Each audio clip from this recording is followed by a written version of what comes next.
वडोदरा के तांदलजा क्षेत्र की जर्जर सड़क को लेकर आज एक अनोखा विरोध प्रदर्शन देखने को मिला। वर्षों से नहीं बनी इस सड़क की हालत इतनी खराब हो चुकी है कि लोगों ने इसे बीमार और ऑक्सीजन पर बताया। स्थानीय लोगों और कांग्रेस पदाधिकारियों ने इस बदहाल सड़क को प्रतीकात्मक रूप से ऑक्सीजन मास्क पहनाकर प्रदर्शन किया और जल्द से जल्द सड़क निर्माण की मांग की।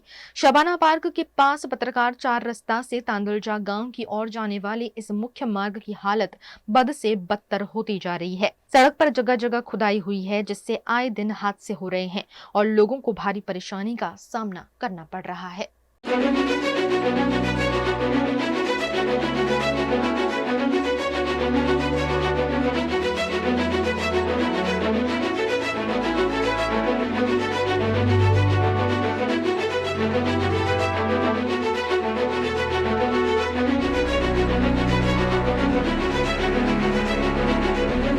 समस्या तो हमारी पिछले कई सालों से है।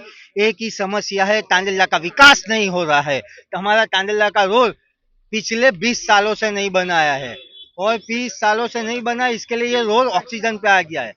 हर बार हमने वडोदरा महानगर पालिका को फरियाद की है कि हमारे रोड की सारवार करो, लेकिन वडोदरा महानगर पालिका ने ये रोड की सारवार नहीं की, इसलिए हमारा रोड ऑक्सीजन पे आ गया है। इसलिए आज हमने रोड को ऑक्सीजन दिया, क्योंकि वडोदरा महानगर पालिका के अधिकारी तो नाकाम रहे हैं ये काम करने में। और ये जो काम चल रहा है वलसाजी कास्ट डाइवर्ट करने का काम है। पिछले 1.5 महीने से ये काम हो रहा है, लेकिन आप देख सकते हो अभी भी कोई काम चालू नहीं है। पोकल गति से काम चालू चल रहा है। वडोदरा महानगर पालिका के जो तो अधिकारी है वो भी कोई मौजूद नहीं है रोड पे कि किस तरीके का काम चालू हो रहा है। क्योंकि प्री मानसून कामगिरी की बात कर रहे हो तुम लोग, शर्म आनी चाहिए तुमको।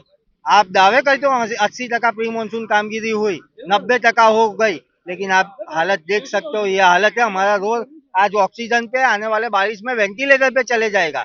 इसलिए मेरा सीधा कहना है कि हमारे रोड का ऑपरेशन करो और तात्कालिक सारवार दो इसे।